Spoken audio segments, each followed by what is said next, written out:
इनका के कम तेज मत बुझी। एक दिन 2 मीटर कपड़ा लेके अब परसा बाजार में दर्जी के लगे पहुंच गई। हाँ जी।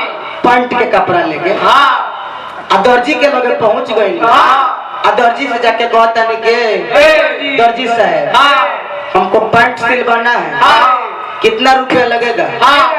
दर्जी कहल कि 200 रुपया। तब खिसिया गए 200 के नाम सुन ले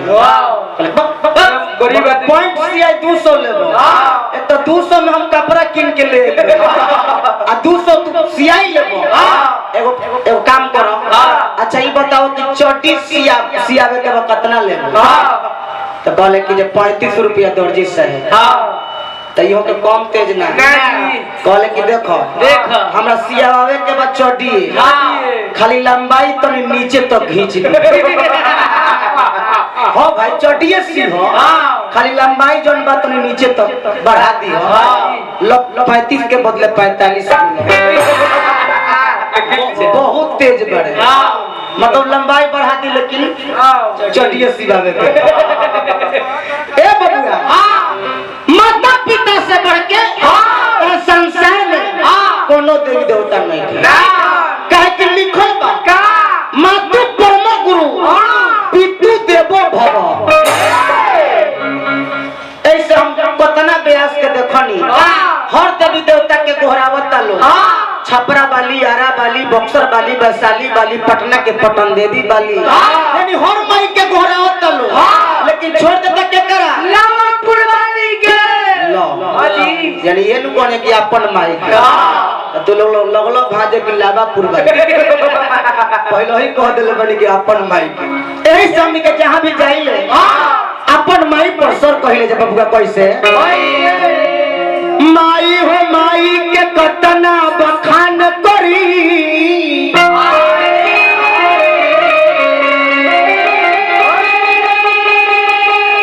स्वर्ग से ऊंचा स्थान बाट माई के, नव मास धो गई माई कष्ट से जन्मावेली।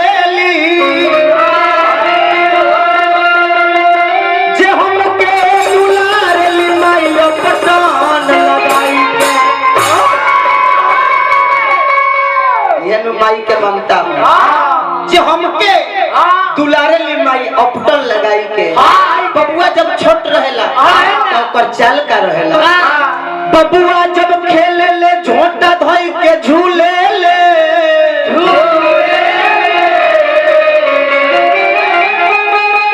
हंस देली माई गोदिया उठाई के।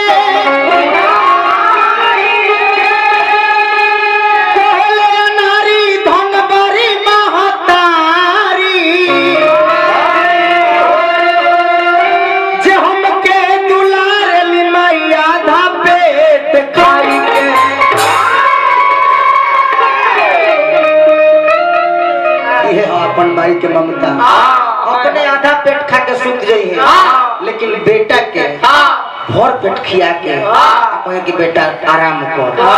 हमने के भर पेट खइले बने। ए बबुआ लेकिन ज्यादा समय ना लेते हुए हमने के लास्ट में हनुमान जी के दरबार में पहुंच चल।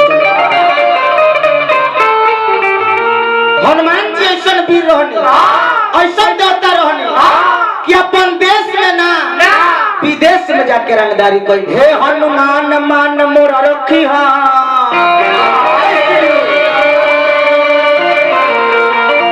कान कान के गावत बानी।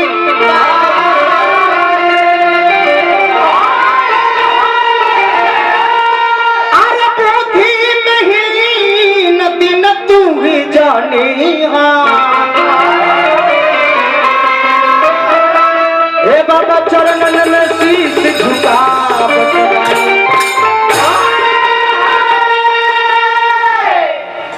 वहाँ के जन कहानी है उनके प्रसंग के सहारा लेते हो से हनुमान जी और सीता जी के मिलन हो गई बा अशोक वाटिका में। सीता जी के बदला बाबुआ अरे हनुमान जाके कोही हो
हम मिल के सिया भैया से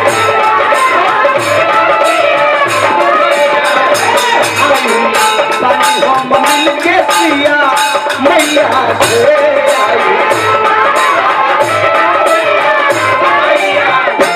लास्ट के बाप बबुआ कैसे लांघी के समुद्र ए हनुमान हो चार युग में पूजा होई तेरी भारत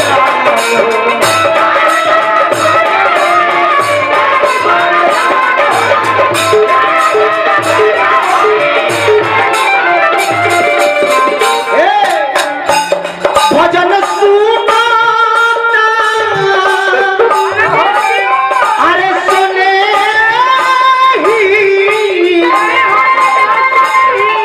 अरे गवैया से भजन सुना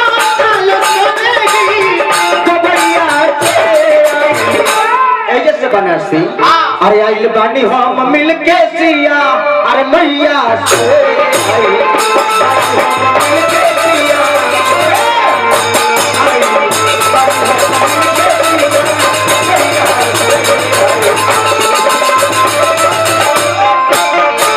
अब हमने के 2 मिनट में जय बोलते हुए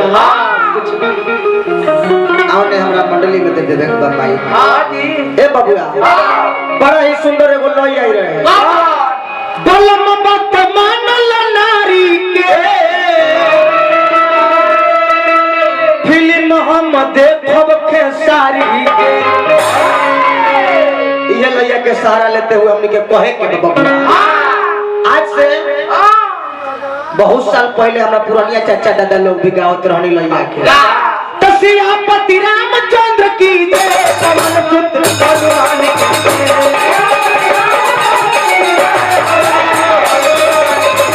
सियापति रामचंद्र की जय पवन पुत्र भगवान की सियापति रामचंद्र की जय पवन पुत्र हनुमान की जय सियापति रामचंद्र की जय